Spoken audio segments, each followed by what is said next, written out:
தற்போது நாம் காசி மாநகரிலே இருக்கின்றோம். மகாகவி பாரதியார் அவர்களுடைய நினைவிடத்திலே நாம் தற்போது இருக்கின்றோம். தமிழக அரசு சார்பில் தற்போது இங்கே மகாகவி பாரதியார் வாழ்ந்த இல்லம் என்று பெயர் பலகை எல்லாம் கூட வைக்கப்பட்டிருக்கிறது. உள்ளே என்னென்ன விஷயங்கள் இருக்கிறது என்பதை நாம் இங்கே பார்க்கலாம். நாம் உள்ளே நுழைந்த உடனே பாரதியார் அவர்களுடைய சிலை, மார்பளவு சிலை ஒன்று இங்கே வைக்கப்பட்டிருக்கிறது.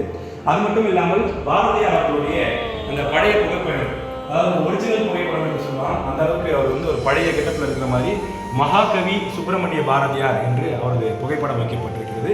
அதே போல பாரதியார் அவருடைய குடும்பத்தார், அவர்களுடைய அந்த குடும்ப புகைப்படமும் இங்கே வைக்கப்பட்டிருக்கிறது. தமிழக முதலமைச்சர் மு.க.ஸ்டாலின் அவர்கள் பாரதியாருடைய புகைப்படத்தை, அவரது மார்பளவு சிலையை திறந்து வைத்த அந்த புகைப்படம் வைக்கப்பட்டிருக்கிறது. அதே போல மிக மிக முக்கியமான ஒரு அம்சம் ஒன்று இங்கே இருக்கின்றது. பாரதியார் அவர்கள் கீதையை மொழிபெயர்த்தார் என்பது நமக்கு தெரியும்.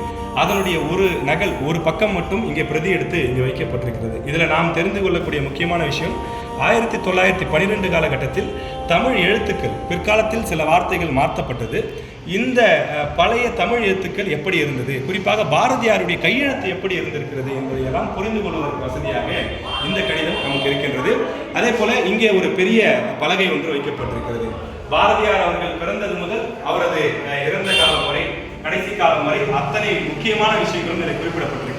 பாரதியார் எப்போது தொடக்க கல்வி பயின்றார், பாரதிக்கு எப்போது பட்டம், பாரதி என்ற பட்டம் கிடைத்தது, அவருக்கு திருமணம் நடைபெற்ற ஆண்டு எது, அவர் தந்தை மறைந்த ஆண்டு, அவர் எப்போது காசிக்கு வந்தார், அதே போல அந்த யூனிவர்சிட்டியில ஃபர்ஸ்ட், அதாவது காசி அலகாபாத் பல்கலைக்கழகத்தில் நுழைவுத் தேர்தல் தேர்ச்சி பெற்றது உள்ளிட்ட பல விவரங்கள் இந்த சிலைக்கு இரண்டு புறமும் பலகையானது விவரங்களோடு வைக்கப்பட்டிருக்கிறது.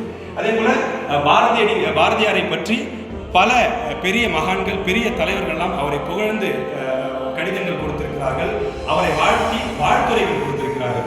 காந்தியடிகள் கொடுத்த ஒரு வாழ்த்துரையை நாம் இங்கே பார்க்கலாம். மகாத்மாவின் ஆசி பாரதி என்று குறிப்பிடப்பட்டு அவருக்கு ஒரு ஆசீர்வாதம் கொடுக்கக்கூடிய வகையிலே மோகன்தாஸ் கரம்சிங் காந்தி எழுதிய அந்த கடிதமானது இங்கே வைக்கப்பட்டிருக்கிறது. அதே போல முதறிஞர் ராஜாஜி அவர்கள் குறிப்பிட்ட சில வரிகள், சரோஜினி நாயுடு அவர்கள் குறிப்பிட்ட சில வரிகள், இது போன்று பாரதியாரை பற்றி பலரும் புகழ்ந்து பேசிய பல கடிதங்கள், வாழ்த்துரைகள் வைக்கப்பட்டிருக்கிறது. காசிக்கு வந்த பிறகுதான் பாரதிக்கு ஒரு பெரிய ஞானமே கிடைத்தது. பெண்கள் புரட்சி பற்றியும், இந்தியாவுடைய பரந்துபட்ட பார்வை பற்றியும், அதாவது இந்தியாவை சொல்லும்போது பல இனங்களின் அருங்காட்சியகம்னு சொல்லுவாங்க, அது மாதிரியான பல இனங்கள் இங்கே வாழ்ந்து, பல மொழிகள் இங்கே இருக்குது, ஆனாலும் இது ஒரு ஒற்றுமையான பாரத தேசமா இருக்கணும் அப்படின்னு சொல்லி அவர் கனவு கண்ட பாரதம், அவருடைய தொலைநோக்கு சிந்தனை, அறிவு கூர்மை, இது போன்ற பல விஷயங்கள் காசிக்கு வந்த பிறகுதான் உருவாக்கியது என்று சொல்கிறார்கள். அப்படிப்பட்ட ஒரு முக்கியமான இடத்தை தமிழர்கள் அனைவரும் வந்து பார்க்க வேண்டும். அதற்கேற்ப விரிவான வசதிகள் இந்த இடத்தில் காசியில் விஸ்வநாதர் கோயில் அருகிலேயே செய்யப்பட்டிருக்கின்றது. இங்குதான் அவர் வாழ்ந்த வீடு.